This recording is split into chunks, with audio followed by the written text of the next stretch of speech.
بسم اللہ الرحمن الرحیم۔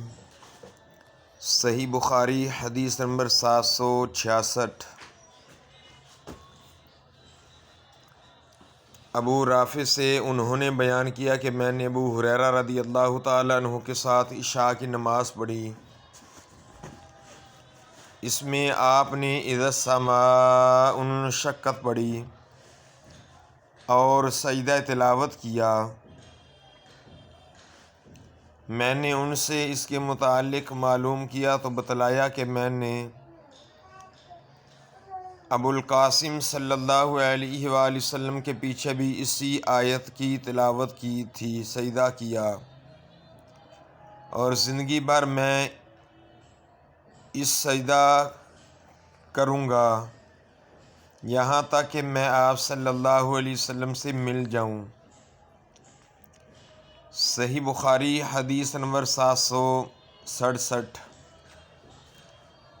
حضرت براء بن عازب سے فرماتے ہیں کہ میں نے رسول اللہ صلی اللہ علیہ وآلہ وسلم سے سنا، آپ صلی اللہ علیہ وآلہ وسلم سفر میں تھے کہ عشاء کی 2 پہلی رکعات میں سے کسی ایک رکعت میں آپ صلی اللہ علیہ وآلہ وسلم نے والتین والزیتون پڑھی۔ صحیح بخاری حدیث نمبر 768۔ حضرت ابو ہریرہ رضی اللہ تعالی عنہ فرماتے ہیں، میں نے عشاء کی نماز ابو بکر کے ساتھ پڑھی۔ آپ نے اذا السماء انشقت اور سجدہ کیا۔ اس پر میں نے کہا کہ یہ سجدہ کیسا ہے؟ آپ نے جواب دیا کہ اس صورت میں نے ابو القاسم صلی اللہ علیہ وسلم کے پیچھے سجدہ کیا تھا، اس لیے میں بھی ہمیشہ اس میں سجدہ کروں گا یہاں تک کہ آپ سے مل جاؤں۔ صحیح بخاری حدیث نمبر 769۔ حضرت براء سے فرماتے ہیں کہ میں نے نبی پاک صلی اللہ علیہ وسلم کو عشاء میں والتین والزیتون پڑھتے سنا۔ میں نے آپ صلی اللہ علیہ وآلہ وسلم سے زیادہ اچھی آواز یا اچھی قرات والا کسی کو نہیں پایا۔ صحیح بخاری حدیث نمبر 770۔ جابر بن سمرہ سے انہوں نے بیان کیا کہ امیر المؤمنین عمر رضی اللہ تعالی عنہ نے سعد بن ابی وقاص سے کہا کہ آپ کی شکایت کوفہ والوں نے تمام ہی باتوں میں کی ہے، یہاں تک کہ نماز میں بھی۔ انہوں نے کہا کہ میرا عمل تو یہ ہے کہ پہلی 2 رکعات میں قرات لمبی کرتا ہوں اور دوسری 2 میں مختصر، جس طرح میں نے نبی پاک صلی اللہ علیہ وآلہ وسلم کے پیچھے نماز پڑھی تھی، اس میں کسی قسم کی کمی نہیں کرتا۔ عمر رضی اللہ تعالی عنہ نے فرمایا کہ سچ کہتے ہو، تم نے امید بھی تم سے اسی کی ہے۔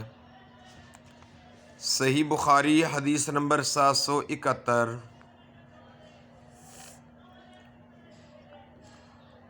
حضرت سیار ابن سلامہ نے بیان کیا، انہوں نے بیان کیا کہ میں اپنے باپ کے ساتھ ابو برزہ اسلمی صحابی کے پاس گیا۔ ہم نے آپ سے نماز کے وقتوں کے متعلق پوچھا تو انہوں نے کہا کہ نبی پاک صلی اللہ علیہ وآلہ وسلم ظہر کی نماز سورج ڈھلنے پر پڑھتے تھے، عصر جب پڑھتے تو مدینہ کے انتہائی کنارہ تک ایک شخص چلا جاتا، لیکن سورج اب بھی باقی رہتا۔ مغرب کے متعلق جو کچھ آپ نے کہا وہ مجھے یاد نہیں رہا، اور عشاء کے لیے تہائی رات تک دیر کرنے میں کوئی حرج محسوس نہیں کرتے تھے۔ اور آپ اس سے پہلے سونے کو اور اس کے بعد بات چیت کرنے کو ناپسند کرتے تھے۔ جب نماز صبح سے فارغ ہوتے تو ہر شخص اپنے قریب بیٹھے ہوئے کو پہچان سکتا تھا۔ آپ دونوں رکعات میں یا ایک میں 60 سے لے کر 100 تک آیتیں پڑھتے۔ صحیح بخاری حدیث نمبر 772۔ حضرت ابو ہریرہ رضی اللہ تعالی عنہ سے مروی ہے، وہ فرماتے تھے کہ ہر نماز میں قرآن مجید کی تلاوت کی جائے گی، جن میں نبی کریم صلی اللہ علیہ وآلہ وسلم نے ہمیں قرآن سنایا تھا، ہم بھی تمہیں ان میں سنائیں گے، اور جن نمازوں میں آپ صلی اللہ علیہ وسلم نے آہستہ قرات کی، ہم بھی ان میں آہستہ ہی قرات کریں گے، اور اگر سورہ فاتحہ ہی پڑھو جب بھی کافی ہے، لیکن اگر زیادہ پڑھ لو تو اور بہتر ہے۔ صحیح بخاری حدیث نمبر 773۔ حضرت عبداللہ بن عباس سے انہوں نے کہا کہ نبی پاک صلی اللہ علیہ وآلہ وسلم ایک مرتبہ چند صحابہ کے ساتھ عکاظ کے بازار کی طرف گئے۔ ان دنوں شیاطین کو آسمان کی خبریں لینے سے روک دیا گیا تھا، اور ان پر انگارے پھینکے جانے لگے تھے، تو وہ شیاطین اپنی قوم کے پاس آئے اور پوچھا کہ بات کیا ہوئی؟ انہوں نے کہا کہ ہمیں آسمان کی خبریں لینے سے روک دیا گیا ہے، اور جب ہم آسمان کی طرف جاتے ہیں تو ہم پر شہاب ثاقب پھینکے جاتے ہیں۔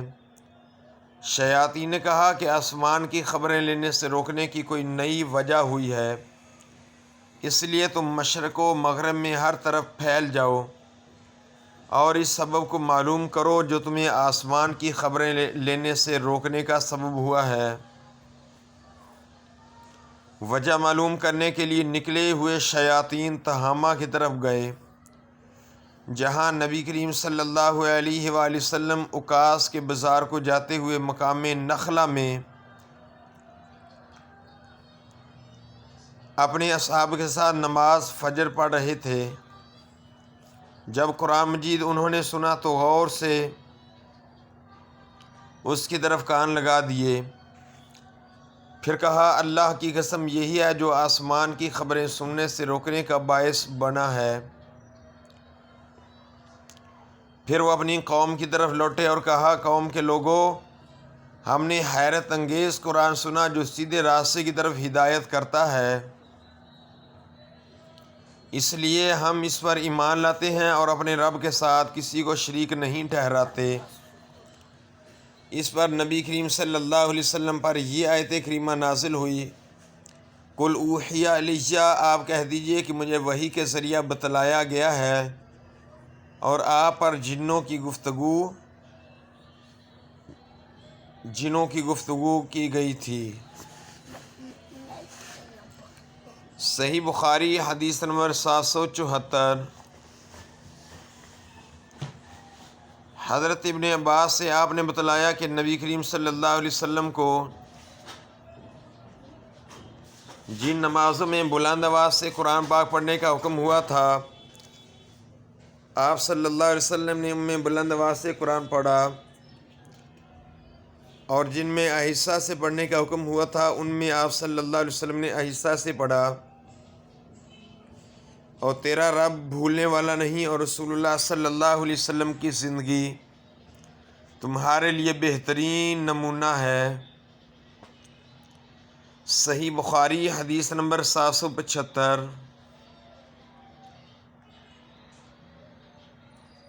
ابو وائل شقیق بن مسلم سے سنا کہ ایک شخص عبداللہ بن مسعود کی خدمت میں حاضر ہوا اور کہا کہ میں نے رات ایک رکعت میں مفصل کی صورت پڑھی۔ آپ نے فرمایا کیا اسی طرح جلدی جلدی پڑھی جیسے شعر پڑھے جاتے ہیں؟ میں ان ہم معنی صورتوں کو جانتا ہوں جنہیں نبی پاک صلی اللہ علیہ وسلم ایک ساتھ ملا کر پڑھتے تھے، آپ نے مفصل کی 20 صورتوں کا ذکر کیا، ہر رکعت کے لیے 2 صورتیں۔ صحیح بخاری حدیث نمبر 776۔ عبداللہ بن ابی قتادہ سے، انہوں نے اپنے باپ ابو قتادہ سے کہ نبی کریم صلی اللہ علیہ وآلہ وسلم ظہر کی پہلی 2 رکعتوں میں سورہ فاتحہ اور 2 صورتیں پڑھتے تھے، اور آخری 2 رکعات میں صرف سورہ فاتحہ پڑھتے۔ کبھی کبھی ہمیں ایک آیت سنا بھی دیا کرتے تھے، اور پہلی رکعت میں قرأت دوسری رکعت سے زیادہ کرتے تھے۔ عصر اور صبح کی نماز میں بھی آپ کا یہی معمول تھا۔